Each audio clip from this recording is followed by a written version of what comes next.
The wind pushed dry dust across the town square of Briar Ridge as an old man stepped out of the shadows and into the morning sun. His boots were cracked from years of travel, his shirt sun-faded, and the canvas bag in his hand sagged with age. Folks glanced at him the way people glance at stray dogs, quick, cautious, and without mercy. He stood still for a moment, breathing in the scent of wood smoke and horse sweat. His heartbeat thudded slow and steady. He'd come home after 40 years on the frontier, but the town didn't recognize him, and he didn't blame them. What none of these people knew, not even the proud mayor staring him down from the general store porch, was that far beyond Briar Ridge, a line of dust was rising. 100 riders were crossing the flats with a silence that made even the wind lean out of the way. They were coming for him, and the town had less than half an hour left to understand who they were dealing with. Elias Carrigan shifted his bag to his other hand, ignoring the stares digging into his back. Briar Ridge had grown, but not changed. Bigger storefronts, fresh paint, but the same cold eyes judging a man from the outside. A woman exited the general store, her silk dress fluttering like she didn't want it to touch the air around him. Mrs. Lorna Blackwell. He remembered that name faintly from long ago. Same rigid posture, same sharp chin, same belief that the world owed her respect simply for standing in it. Her gaze swept him from worn hat to dusty boots. Her lips curled. "You there," she said, loud enough to turn heads. "This is a clean town. We don't allow drifters cluttering up the storefronts." Elias didn't move, didn't react. He'd stood through winters that froze cattle solid in their tracks. He could stand through this. "Just resting a moment, ma'am," he said quietly. "Rest somewhere else." She waved her gloved hand as if shooing a stray animal. "People with reputations shop here." Elias caught the eyes of a couple stepping out of the barber shop. They looked away, pretending they hadn't been watching, pretending they didn't agree. He reached into his canvas bag and pulled out a small metal disc. It glinted in the sun, old and worn smooth from decades of being handled. "Maybe you'll recognize this," he said softly. But Mrs. Blackwell didn't even look. "I don't care what trinkets you're peddling. Move along, or I'll fetch my husband." Elias swallowed something bitter. He'd survived arrows, bullets, storms, and starvation. But being dismissed like a stray mud in his own hometown, that cut deeper than steel. And here came Mr. Important himself. Mayor Vernon Blackwell waddled across the porch, puffing out his chest as if he expected applause. His hat gleamed. His boots gleamed. Even his smile gleamed, though it never reached his eyes. "What's going on here?" the mayor asked, eyeing Elias like a stain on the floor. "Who is this man?" "Some vagrant who won't leave," his wife snapped. "I've asked him twice." Elias bowed his head, just enough to be polite. "Just passing through. Wanted to see how the old town was doing." But neither of them listened. They weren't here to listen. They were here to perform, for the small crowd gathering around them like buzzards looking for carcass. Mayor Blackwell stepped closer, his smile sharpening. "This town has standards," he said. "We don't have space for beggars and troublemakers." The word beggar hit the air like a slap. A whisper ran through the crowd. A boy tugged on his father's sleeve. A woman shielded her child's eyes, as if Elias carried disease. Elias looked past them toward the ridge beyond the town. Dust shimmered under the heat. They were getting closer. He tightened his grip on his bag. "I understand," he said. "I'll be on my way. Just hope to visit the memorial first." Mrs. Blackwell laughed, sharp and brittle. "The memorial? That's for heroes, not people like you." Elias's hand stilled on the strap of his bag. The metal inside felt suddenly heavy. Mayor Blackwell sensed the shift in the crowd and puffed up even more. A politician smelling a chance to look strong. "Not so fast," he said. "How do we know you haven't stolen something?" "Sheriff, over here." Sheriff Dale Conway, a man who'd grown soft on years of easy living, reluctantly stepped forward. He squinted at Elias, confusion flickering in his eyes. Something about this old man wasn't matching the picture. "Open your bag," the mayor ordered. "Let's see what you're hiding." Elias hesitated. 40 years of service, dozens of battles, hundreds of men who'd followed him into fire. Not once had anyone question his honor. And now a vain little man with polished boots was demanding proof. "That won't be necessary," Elias said quietly. The mayor grinned. "Do it, or Sheriff Conway will." A murmur ran through the crowd. People leaned in, ready for humiliation, hungry for it. Elias took a slow breath. Then he opened the bag. A compass polished from years of use. A leather-bound journal. A photograph. Young men in uniform, determined and proud. A faded patch of blue cloth with a golden insignia. Mrs. Blackwell grabbed the photograph, frowning. These men look familiar. Sheriff Conway stepped closer, his expression tightening. "My father served with Rangers," he murmured. "I've seen photos like this." "Where'd you get it?" "Took it myself," Elias said. "After Devil's Hollow." Silence fell hard. Devil's Hollow wasn't just a place. It was legend, a battle spoken of in hushed tones, where a handful of Rangers had held the line against an overwhelming force. A boy in the crowd stepped forward, ignoring his father's grip. "My uncle died there," he said. "He told us stories. Said his colonel saved him twice in one day." Elias met the boy's eyes gently. "What was his name, son?" "Private Jamie Barrow." A shadow crossed Elias's face. "He was a good man. Brave." The boy stared. Do you know the colonel's name?" Elias lifted his head, the sun catching the silver in his hair. "Yes," Sheriff Conway said suddenly, breath hitching. "I think he does." Elias nodded once. "Colonel Elias Carrigan. Retired." The name slammed into Briar Ridge like a thunderbolt. Eyes widened. Hands trembled. Even the mayor stumbled back a step. Colonel Carrigan, a man whispered about in military circles. A man who'd shaped the frontier. A man nobody expected to ever see again. But it was too late, because the dust cloud on the ridge suddenly split into shapes. 100 riders, moving in perfect silence. And they were headed straight for him. The ground trembled first. A soft shiver underfoot, like distant thunder waking in the bones of the earth. Then came the shadows, long, rippling shapes cresting the ridge above Briar Ridge. One by one, men turned, women gasped, and even the children fell silent. Dust curled around the hooves of 100 horses, rolling toward town like a storm that had been waiting 40 years to arrive. Mayor Blackwell's voice cracked. What is that?" Sheriff Conway took off his hat, his eyes wide with disbelief. "I'll be damned," he whispered. "They're Rangers. Not green recruits. Not parade riders. Veteran Rangers. Battle-hardened." Their silence spoke louder than any trumpet. They descended the ridge at a steady pace, the kind only men trained to ride as one could hold. No shouting, no orders, just the steady thunder of hooves and the cold truth settling into every heart in the square. Mrs. Blackwell swallowed hard, gripping her husband's arm. "Vernon, what have we done?" But Vernon Blackwell was too pale to answer. Elias Carrigan stood in the center of the square, his canvas bag at his feet. He didn't move, didn't flinch.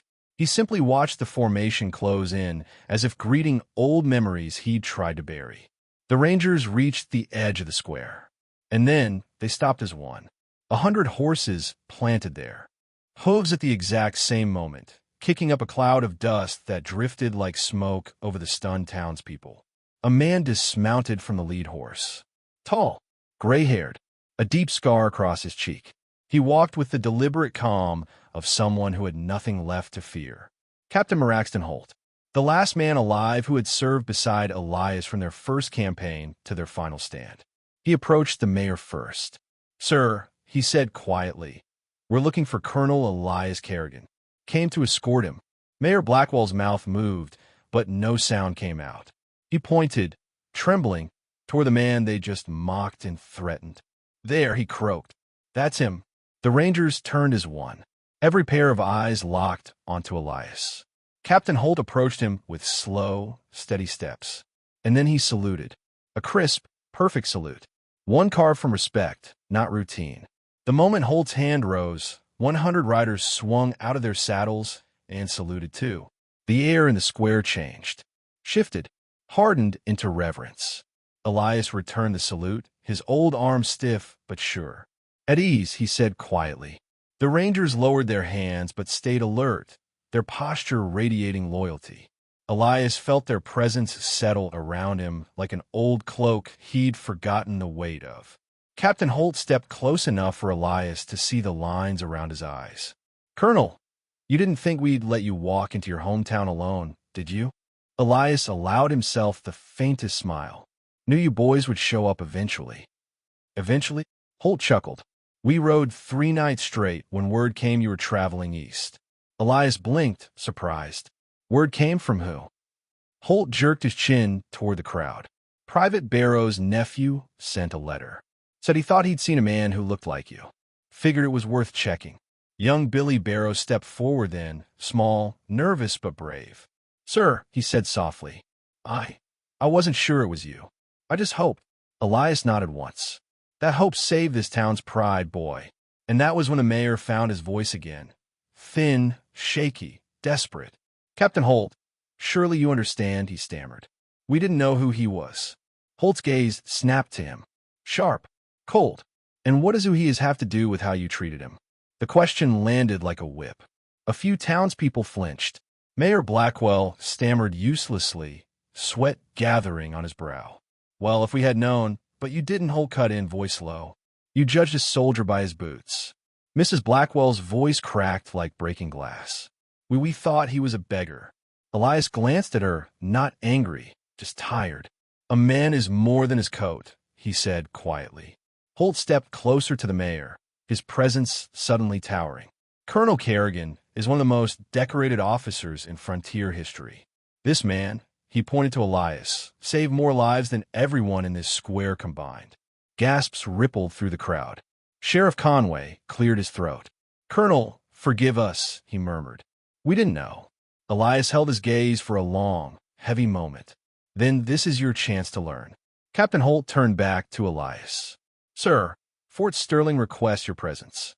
They're dedicating a memorial to the men who died under your command. We'd be honored to escort you." Elias breathed in the weight of those words. A memorial to the men he'd led, to the boys who'd never come home, to the faces that still haunted the darkest corners of his sleep. Slowly, he nodded. "It's time I pay them a visit." Holt smiled softly. "Then we ride at your command." Elias stepped toward his horse, an imposing bay stallion that Holt had brought for him. As he swung into the saddle, the town stared at him with a silence thicker than the dust drifting in the air. Suddenly, someone called out, "But wait!" It was Billy Barrow, running forward. "Colonel, will you come back after? To tell us more about the men in that picture? About my uncle?" Elias looked down at the boy. Something warm flickered in his tired eyes. "If that's what you want, son, then I'll return." A soft murmur spread through the crowd. Relief, hope, shame, gratitude all tangled together. Elias settled himself in the saddle, his posture straightening, his jaw set. A man reborn. He gave one command. "Form up." The Rangers moved instantly, mounting their horses with synchronized precision that sent a shiver through the watching townsfolk. Elias Carrigan rode forward, 100 Rangers falling into place behind him like a river of steel. He didn't look back as he left Briar Ridge. Not yet. The wind carried dust behind them. The town carried silence. And fate carried something none of them could see coming. Because 10 miles up the trail, death was heading toward Briar Ridge, and Elias would have to choose whether to save the town that tried to throw him away. The morning sun was barely climbing when Elias Carrigan raised his hand, bringing the entire Ranger column to a halt. Horses snorted. Saddles creaked. A thin wind moved across the ridge like a whispered warning. Captain Holt eased his stallion forward. "Sir," he asked quietly, "something on your mind?" Elias didn't answer at first. He just stared back toward Briar Ridge, toward the place that had cut him deeper than any battle. Dust curled from the distant roofs. The wide fields shimmered under the rising heat. And somewhere beyond all that, a memory tugged at him. "The men we lost," Elias murmured, more to himself than anyone. "How many towns like that did they die for?" Holt's face softened with understanding. "Too many, Colonel. But that's the job." Elias nodded slowly, though the ache in his chest didn't ease. Honor was never simple. Service was never clean. And redemption, that came with its own scars. Before he could speak again, A shout rose from the rear. Rider coming in fast. The Rangers shifted reflexively, hands sliding toward rifles. Elias turned sharply, scanning the trail. A single horse tore toward them, hooves pounding like frantic drums. It was Billy Barrow, hat on, hands gripping the reins, face streaked with dust and fear. He skidded to a stop in front of Elias, fighting for breath. "See, Colonel, sir, you need to know something." Elias leaned down, steadying the boy's shaking arm. "Easy. Catch your breath." Billy gulped air and forced the words out. "After you left, Mrs. Henley, she talked to everyone. Told them about the memorial at Fort Sterling. Told them what you wrote for her son." Elias felt the old weight in his bones. Danny Henley. Brave. Loyal. Too young to die the way he did. "She kept your letter all these years," Billy continued. "Read it out loud." Folks listened. Really listened. Captain Holt watched with quiet interest. "What did it say, boy?" Billy looked straight at Elias, his voice trembling with emotion. "It said Danny died doing what mattered most, standing between danger and good people, and that his sacrifice meant something." The Rangers fell silent. Even the wind seemed to pause. Elias closed his eyes for a moment. He remembered writing that letter. He remembered all 24 of them.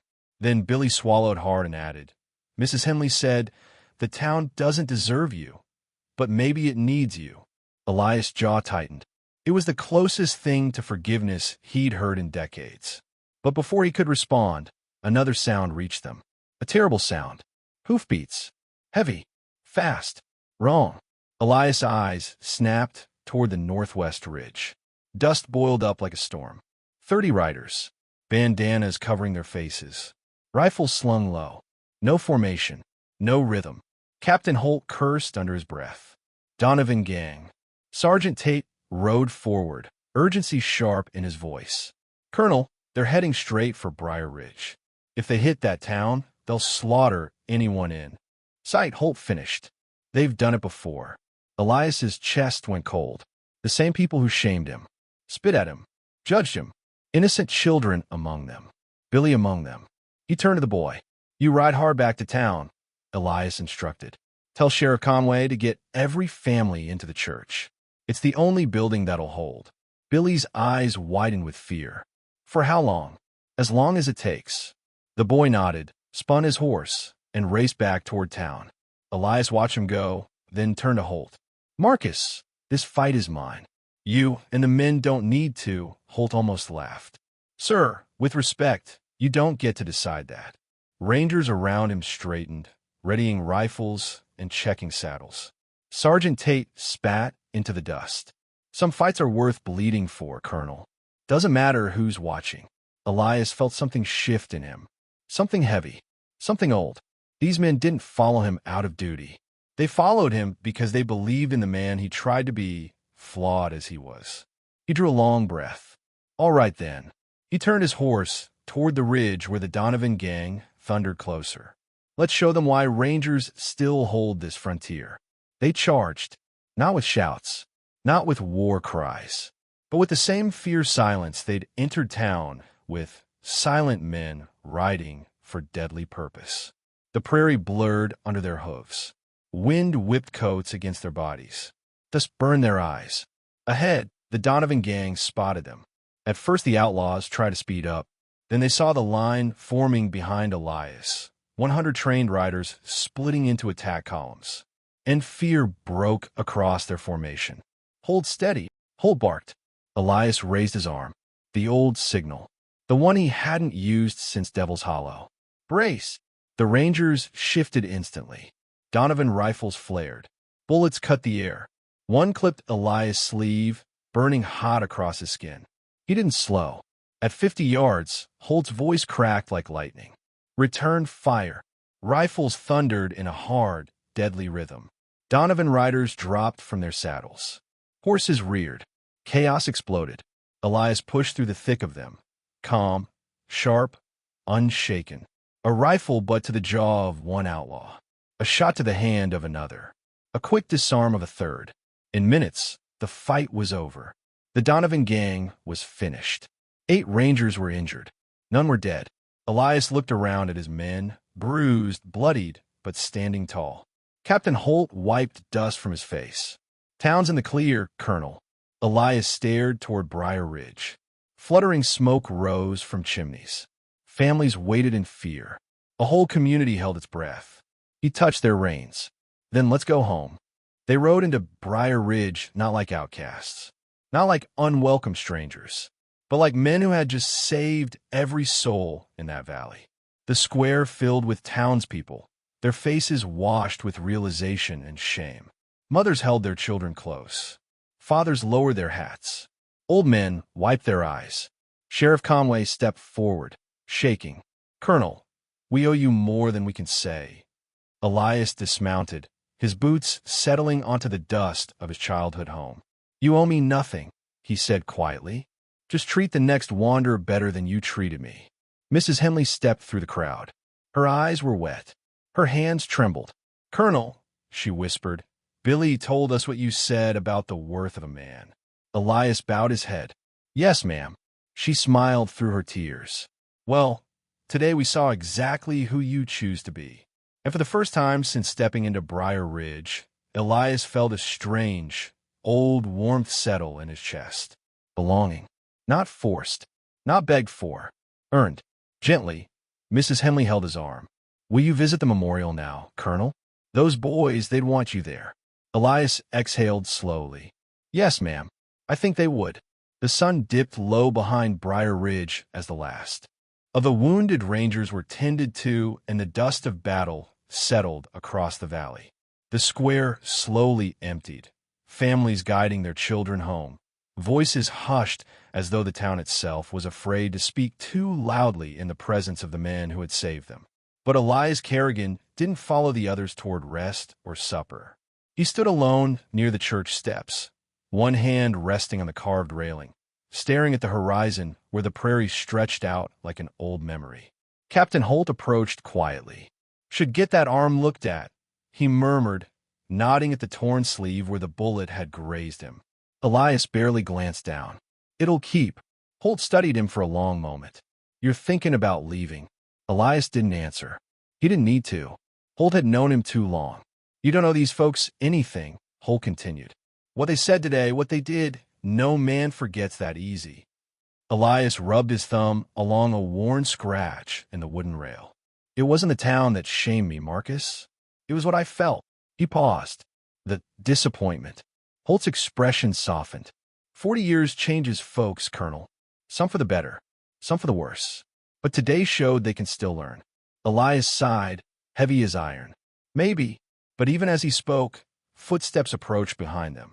Light, small, familiar. "Billy Barrow." "Sir," the boy said softly. Elias turned. Billy held out a folded piece of cloth, dusty, worn, frayed at the edges. "My uncle's flag," Billy explained. "Dad said it was his when he served under you. He wanted you to have it." Elias took the cloth carefully. It felt like holding memory itself. "Your uncle died with courage," Elias whispered. "This flag belongs with his family." Billy shook his head firmly. "Uncle Danny wrote that none of them would have made it out of Devil's Hollow without you. Said you were the bravest man he ever knew." He swallowed. "Dad thinks this flag belongs with you because you carry them all." Elias' throat tightened. He'd seen men fall under his command, seen their eyes dim, seen their families break when the news came. But this small gesture, from a boy who barely came to Elias' shoulder, cut deeper than anything the mayor had said earlier. "Thank you, son," Elias said quietly. "I'll honor it." Billy nodded and stepped back, giving Elias silence again. Later, after the square finally emptied and night settled over the town, Elias walked alone through the quiet streets. Lanterns flickered in windows. Dogs barked far off. The scent of chimney smoke drifted through the cool night air. He passed the general store where Mrs. Blackwell had spat words like poison that morning. She watched him from the window now, her face pale, her expression filled with remorse she didn't know how to speak. Elias tipped his head once, a gesture of acknowledgement, not anger. She lowered her gaze in shame. He continued walking. At the edge of town, where the prairie opened wide beneath the moonlight, stood the small wooden memorial, weathered, lonely, ignored by most. He stepped up the 3 creaking stairs until he stood before the carved names. Danny Barrow, Michael Reed, Samuel Taggart, Harlan Yates. 24 names. 24 men who had followed him into fire. Elias placed Billy's folded flag at the base of the memorial and knelt. "Boys," he murmured, "I'm sorry I didn't come sooner." The wind answered, soft and low, brushing past him like a quiet greeting. He closed his eyes. "I thought distance would help me forget, but all it did was make me forget who I was." He rested his hand against Danny Barrow's name. "You deserved better than to be remembered by weathered boards. But maybe this place can still change." A figure moved behind him. Mrs. Henley. Her steps were slow, deliberate, a cane tapping softly against the old wood. "Colonel," she whispered. Elias stood and turned. She reached out with thin, trembling fingers and touched the names carved in the memorial. "I come here most nights," Mrs. Henley said, her voice thick with memory. "Talk to them. Tell them about the town, about the children, about how much we owe them." Elias nodded softly. "You kept their stories alive." "I tried," she said, "but I couldn't keep the town from forgetting yours." Elias shook his head. "You didn't owe me that. But we owed you decency," she said firmly. "And we failed." A hush fell between them. Then she added gently, "Would you consider staying?" Elias blinked, taken aback. "Staying? Briar Ridge needs someone who sees past money and pride. Someone who understands sacrifice. Someone who remembers the cost of keeping this town alive." Her eyes met his, blue and steady despite her age. "We need a sheriff who knows what honor truly means." Elias stared toward the dark prairie, wrestling with the weight of her words. Briar Ridge had humiliated him, dismissed him, feared him, and now they wanted him to stay, to serve, to protect, to belong. He exhaled slowly. "Let me think on it, ma'am." Mrs. Henley smiled. "That's all I ask." He wasn't 2 blocks from the memorial when the silence shattered. A crack echoed through the night, sharp, sudden. Gunfire. Elias' instincts flared like a spark catching dry grass. He sprinted toward the sound, boots pounding across the hard-packed earth. Captain Holt and several rangers burst from the saloon, weapons drawn. "Colonel!" Holt shouted. "North Alley." Elias rounded the corner and froze. A figure lay crumpled in the moonlit dust. Sheriff Conway. A rifle bullet lodged in his chest. Blood pooled beneath him. Elias dropped to his knees. "Hold on, Sheriff," he urged. Conway coughed, blood wetting his lips. Try to stop him." "Stop who?" The sheriff's hand shakily pointed toward the black horizon. Elias leaned close. "Who did this?" Conway whispered one broken word. "Blackwell." And then his eyes went still. The mayor hadn't accepted defeat, hadn't accepted shame, hadn't accepted the ranger's presence. He had run, and he had taken something with him. "A horse is missing from the stable," a ranger called out. "Fresh tracks heading north." Captain Holt looked to Elias. "Your call, Colonel." Elias rose, eyes cold, voice steady. "Saddle up." Holt nodded. "For pursuit?" "No," Elias said quietly. "For justice." He turned toward the dark horizon where Vernon Blackwell had fled. "We ride at dawn." Dawn crept over Briar Ridge like a slow confession, brushing pale gold across rooftops and wagon wheels. But there was no peace in the morning air, only tension wound-tight as barbed wire. Elias Carrigan stood beside his horse, tightening the saddle straps with steady hands. The Rangers waited in formation behind him, silent and ready, frost misting from their horses' nostrils. Captain Holt approached, jaw grim. "Track's still heading north," he said. "Looks like Blackwell rode through the creek to hide his trail, but we picked it up again." Elias nodded once. "And Conway?" Holt exhaled, slow and heavy. "Town buried him before sunrise." "Folks are shaken, Colonel." "That man wasn't weak. He just didn't expect a coward to shoot from shadows." Elias stepped back and mounted. "Blackwell crossed the line," he said. "He killed a lawman. That's not shame. That's a hanging offense." Holt gave a somber nod. "Rangers are ready." Elias raised his voice so the line could hear. "We take him alive, if possible. Dead if forced. No innocent man or woman pays for his choices." The Rangers straightened, boots settling into stirrups. Ride out, they thundered northward. Rivers split the land like veins.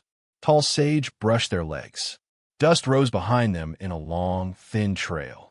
Hours passed in silence, except for the rhythmic beat of hooves and the whisper of wind.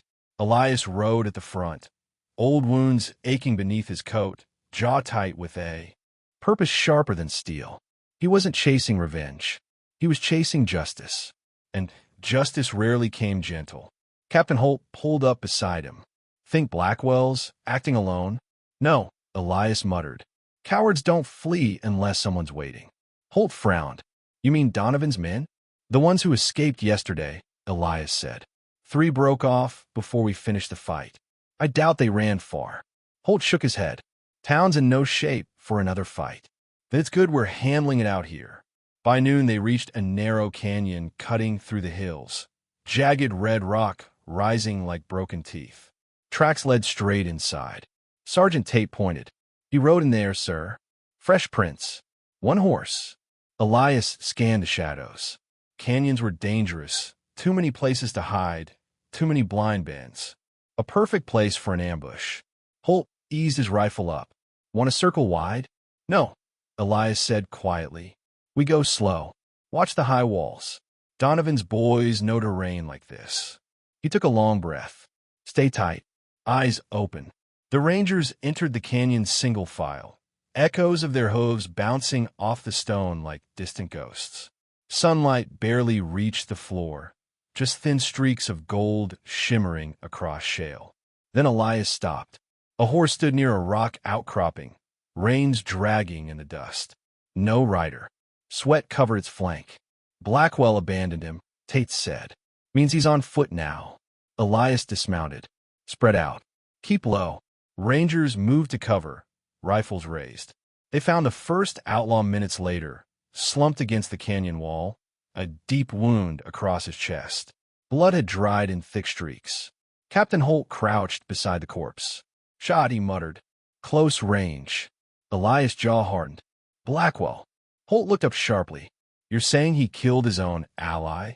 I'm saying he's desperate, Elias replied. Desperate men do foolish things. They pressed deeper. 2 turns later, they found another outlaw. Dead. Stabbed. Tate's voice dropped to a whisper. Colonel, Blackwell's not running to anyone. He's running from them. A shout echoed down the canyon. Rangers! A voice cracked with fear. Help me, please. Elias raised his fist. The line stopped. A figure stumbled around the bend. Vernon Blackwell. Clothes torn. Face wild with terror. A pistol shaking in his hand. Behind him, 2 remaining Donovan men emerged, rifles raised, chasing him like wolves after a bleeding deer. Down! Elias barked. Shots cracked like lightning. The Rangers returned fire with practiced rhythm. 2 bullets snapping through the canyon walls. In seconds, the outlaws collapsed, dust rising around their still forms. Silence fell. Blackwell stumbled forward, then dropped to his knees. Thank God, he gasped. Thank God you came. I thought they were going to kill me. The Rangers formed a circle around him. Elias stepped inside, his shadow falling over the mayor. Blackwell looked up with wide, terrified eyes. Colonel, Elias, you saved me. Elias didn't blink. Stand up. Blackwell scrambled to his feet. I didn't mean for Conway to die, he babbled. He tried to stop me from leaving. I panicked. I was afraid the Rangers would ruin my name, ruin my office. You shot him, Elias said, voice flat. In the chest. At close range. Blackwell's lips trembled. I didn't. I mean, it wasn't my fault. Elias stepped closer, voice low as thunder. You humiliated a veteran, then ran like a child, then killed a sheriff. Tell me where fault lives in that story, Blackwell. Tell me who else pulled that trigger. Blackwell swallowed hard. I can fix this, he whispered. I can tell the town you saved me. I can know. Elias signaled Holt. The captain dismounted, rope in hand. By territorial law, Holt declared, you're under arrest for the murder of Sheriff Conway and for aiding. Known outlaws. Blackwell fell backward. You can't do this. I'm the mayor. Elias' voice turned to steel. You were. Holt bound Blackwell's hands. The man wept, ugly, broken sobs echoing off the canyon walls. Elias turned away. "Get him on a horse," he ordered. "We take him back to Briar Ridge. The people deserve to see this done right." As they prepared to ride, Sergeant Tate approached Elias quietly. "Sir, you think the town will accept what's coming?" Elias stared toward the open prairie. "They'll have to," he said. "Justice is riding home with us." They left the canyon. 100 rangers. One disgraced mayor. One man leading them all, finally standing tall in the shadow of his past. But Briar Ridge was not quiet. Smoke curled above the rooftops in the distance. Something had happened while they were gone. Elias' stomach tightened. Captain Holt spurred his horse beside him. "Colonel, the town's under attack." Elias Carrigan narrowed his eyes. "We ride hard." He raised his hand. "Rangers, move." And they thundered toward Briar Ridge once more. The Rangers hit full gallop. Horses stretched long and low across the prairie. Dust rose behind them in a thick rolling wave as Briar Ridge loomed ahead, its rooftops blurred by drifting smoke. Elias Carrigan leaned low over his stallion's neck, every instinct sharpening. He could feel something was wrong before he saw it. The church bell was ringing. Not steady, not rhythmic. Wild, panicked. Captain Holt drew up beside him. "That's a distress ring," he shouted over the wind. "They're calling the whole town together." Elias' voice cut through the thunder of hooves. "Rangers, with me." They crested a small rise, and Briar Ridge came into view. Women and children huddled near the church steps. Men formed a shaky perimeter. Sheriff Coleman stood near the front door, rifle raised, sweat dripping down his temples. And rushing toward them from the north road, 3 riders. Hard, fast, screaming warnings.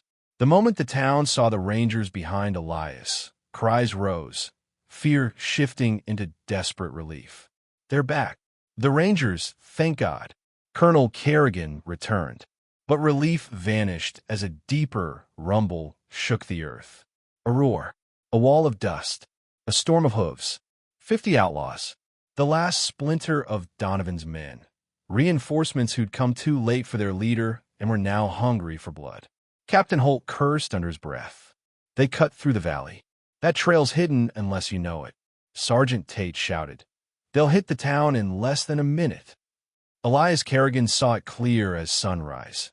2 forces racing toward Briar Ridge, one to protect, one to destroy. His voice was steady as iron. "Rangers, form front." 100 Rangers swung into a wide line, horses shoulder to shoulder, rifles lifted. A wall of disciplined steel facing a mob of chaos. The townspeople watched in stunned silence. Blackwell, bound, gagged, tied to a ranger's saddle, stared in horror at the carnage he'd helped unleash. Elias pulled forward alone. "Captain Holt," he said quietly, "you take the flanks." "Yes, sir." "And Holt." The 2 men locked eyes. "No unnecessary blood. Only what we must." Holt nodded once. Elias turned toward the charging outlaws. They were close now, faces wild, guns raised, eyes burning with reckless hate. Elias breathed once, then lifted his hand. "Rangers," the line tightened. "Hold." The outlaws were 50 yards away. "Hold." 30. "Hold." 20. "Fire." The canyon of sound hit like a hammer, 100 rifles cracking in perfect unison. Smoke exploded across the line. Horses reared. Dust burst in tall plumes where bullets struck. The front wave of outlaws collapsed, rolling like broken brush in a storm. Still, some kept charging. Rangers reloaded with practiced speed, bolts sliding, cartridges dropping, horses steady beneath them. Second volley. This time the gunfire shook windows. Half the outlaw line crumpled. The remaining few, panicked now, fired wildly before turning their horses, fleeing back toward the hills. The Rangers didn't chase. They didn't need to. The message had been sent. When the dust settled, the fight was done. Briar Ridge stood silent. Still, awestruck, the townspeople stepped forward like people waking from a bad dream. Sheriff Coleman let his rifle fall to his side. "Colonel," he breathed, You saved us." Elias turned to him. "No," he said quietly. "Your people did. You stood firm together." But Coleman shook his head. "No, sir. We stood because we knew you'd come back." The crowd murmured agreement. Mrs. Henley stepped forward, her old hands trembling. "You could have left us to our fate, Colonel," she whispered, "after how we treated you." Elias' voice lowered, gentle but firm. "A town makes mistakes. People falter. What matters is how you rise after." Billy Patterson pushed through the crowd, breathless. "Sir, do we fight good?" Elias rested a hand on the boy's shoulder. "You fought with courage," he said softly, "and courage can turn any place into a home worth protecting." Billy stood straighter, chest swelling like he'd just grown a foot taller. Then Mayor Blackwell, hands bound, was dragged before the crowd. All eyes turned toward him. Fear twisted his face. "Colonel, please," he begged through the gag, voice muffled. "You can't let them." Elias raised a hand. The crowd froze. He stared at the disgraced mayor for a long moment, the afternoon sun casting long shadows across the broken man's face. "Justice," Elias said, "will happen in order." Captain Holt stepped forward. "By territorial law, you'll stand trial. For murder, for corruption, for abandoning your people." Blackwell fell to his knees, sobbing, but no one stepped forward to comfort him. Mrs. Henley whispered, "That's the difference, isn't it, Colonel? Between a great man and a small one." Elias didn't answer. He didn't need to. That evening, the Rangers set up camp on the town's outskirts. Families brought food. Children brought blankets. Men brought supplies. The entire town stayed awake, tending to their protectors. Elias stood by the memorial stone at the square's center, its surface lit by lamplight. Billy Patterson approached. "Colonel," he asked softly, will you stay now?" Elias hesitated. For 40 years the frontier had been his home. For 40 years he'd wandered like a ghost. For 40 years he believed there was no place left for a man like him to belong. But Briar Ridge changed today, learned today, grew today. Elias turned toward Billy, then toward the families gathered behind him. "Yes," he said at last, "if the town wishes it, I'll stay." A cheer rose, gentle, not wild, like a breath released after holding for too long. Sheriff Coleman stepped forward. "Colonel Carrigan, would you accept the badge of Briar Ridge Sheriff?" Elias looked around, at the faces, at the hope, at the chance to finally stop wandering. He nodded once, and the square erupted with quiet, heartfelt applause. Months passed. Briar Ridge transformed from a place of prideful walls into a haven of honor. Elias Carrigan became the most respected sheriff the territory had ever known. Children learned his stories. Men learned his discipline. Women learned his decency. Every morning, Elias touched the names carved on the memorial stone. Names of men who gave their lives so he could stand here. Names he refused to let fade. And one day, Billy Patterson, now grown tall, stood beside him wearing a Ranger star. "Everything I am," he told Elias, "started the day you refused to walk away from us." Elias smiled. "Everything I am," he said quietly, "began the day I chose to stand for what's right, whether anyone was watching or not." The town flourished. The Rangers often visited, and Elias Carrigan finally found what he'd been missing for 40 long years. A home, a purpose, a place where respect didn't come from medals, but from the heart. If you felt this tale in your heart, don't forget to like, share, and subscribe to Wild West Emotional Tales, where every story rides through the dust, the danger, and the kind of love that never dies. See you in the next tale, partner.